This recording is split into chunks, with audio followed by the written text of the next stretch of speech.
Hello అందరికీ welcome to me Lakshmi's ముచ్చట్లు.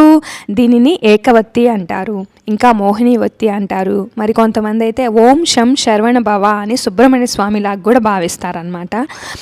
దీపారాధన ఎప్పుడైనా కూడా అగ్గిపుల్లతోనో అగరబత్తితోనో వెలిగించకుండా ఇలా ఏకవత్తితో వెలిగించుకుంటే చాలా మంచిది. ఉదయం పూట దీపారాధన అయితే అసతోమ సద్గమయ తమసోమ జ్యోతిర్గమయ మృత్యోన్మ అమృతంగమయ అని, అదే సాయంత్ర దీపారాధన అయితే దీపం జ్యోతి పరబ్రహ్మ దీపమే హారతే శాపం సంధ్యాదీపం నమస్తుతే విష్ణుశక్తి జగన్మాత అనేకరత్న సంభూతే భూదేవి నమస్తుతే అని చక్కగా హారతలు ఇచ్చుకొని దీపారాధన చేసుకోండి.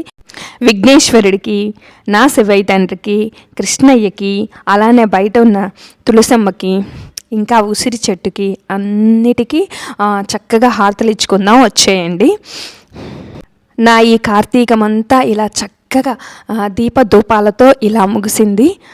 అసలు దీపాలు ఎంత పాజిటివ్ వైబ్స్ని ఇస్తాయో ప్రతిరోజు బద్దకించకుండా మీరు కూడా చక్కగా దీపారాజన చేసుకోండి. మంచి పాజిటివ్ వైబ్స్ అనమాట.